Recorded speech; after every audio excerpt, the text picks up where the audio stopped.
आपके जीवन में भी बहुत नेगेटिविटी है तो इस वीडियो को एंड तक जरूर देखना। So welcome back to the 30 day challenge with Bhagavad Gita series और आज है डे 9 और हम सीखेंगे श्लोक नंबर 10। तो दुर्योधन अपनी सेना के नायकों के नाम गिना रहा था अभी तक। अब आगे वो क्या कहता है गुरु द्रोणाचार्य से, चलिए जानते हैं। अपर्याप्तं तदस्माकं बलं भीमाभिरक्षितं पर्याप्तं त्विदमेतेषां बलं भीमाभिरक्षितं।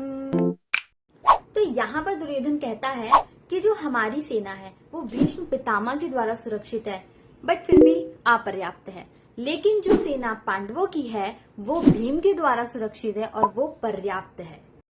अब यहाँ से दुर्योधन अपनी सेना और सामने वाली सेना का कंपैरिजन यानी कि तुलना करना शुरू करता है। अब यहाँ से 3 बातें निकल कर आती हैं। पहली जो कि है डर का भाव, यानी कि दुर्योधन ये कहना चाह रहा है कि हमारी सेना भले ही विशाल हो, बड़ी हो, लेकिन इसका नेतृत्व किसके द्वारा हो रहा है? भीष्म पितामह के द्वारा, और वो अब हो चुके हैं बूढ़े, इसलिए हम बड़े होने के यानी विशाल होने के बावजूद भी कहीं ना कहीं कमजोर हैं। तो प्यारे दुर्योधन भैया, नारायणी सेना भी आपने ही मांगी थी ना, और अर्जुन ने भगवान श्री कृष्ण को मांगा था, इसीलिए अभी आप कमजोर महसूस कर रहे हो ना। भी सेकेंड पॉइंट, तो सेकेंड पॉइंट है कि पांडवों की तारीफ करना। अब दुर्योधन जो है वो पांडवों की तारीफ कर रहे हैं कि यार इनकी सेना है तो छोटी लेकिन मजबूत है, क्योंकि वहां पर भीम है और भीम एकदम बलशाली है, बाहुबली। तो अब उसको ये लग रहा है कि यार हमारे साइड तो एक बूढ़े हैं और उनके साइड इतना स्ट्रांग प्लेयर है, तो कहीं ना कहीं हमारी टीम भले ही बड़ी है बट कमजोर है और उनकी टीम छोटी है बट बहुत स्ट्रांग है।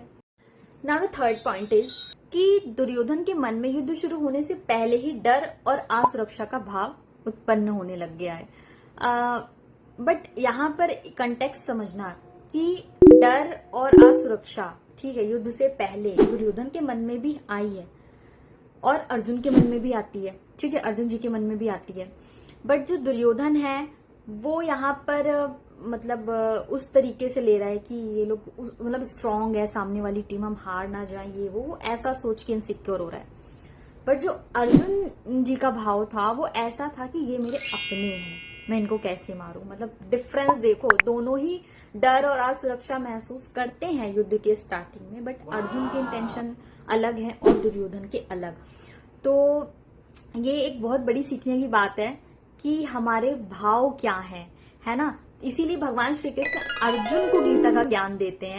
तो इसीलिए अपने भाव को शुद्ध रखो, जैसे अर्जुन के भाव शुद्ध थे और भगवान ने उन्हें गीता का ज्ञान दिया, उसी प्रकार से अगर हम अपने भाव शुद्ध रखेंगे ना तो भगवान हमें भी ज्ञान देंगे और भक्ति प्रदान करेंगे।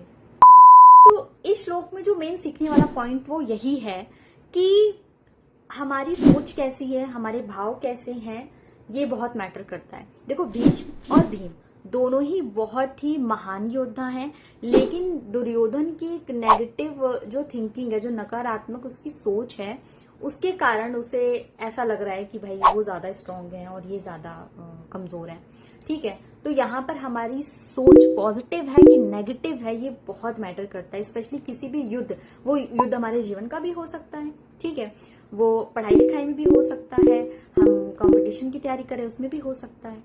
तो अगर हम पहले से ही नेगेटिव सोच लेंगे तो हमें सब कुछ नेगेटिव ही लगेगा, जो कि एक युद्ध वो किसी भी क्षेत्र का हो उसके लिए वो बेटर नहीं है। तो ये था अध्याय 1 का श्लोक नंबर 10। तो वीडियो कैसा लगा कमेंट करके बताइएगा, चैनल को सब्सक्राइब करिएगा, लाइक करिएगा, शेयर करिएगा। तो मिलते हैं नेक्स्ट वीडियो में एक नए श्लोक के साथ। तब तक के लिए राधे राधे, कुंज बिहारी श्री हरदास।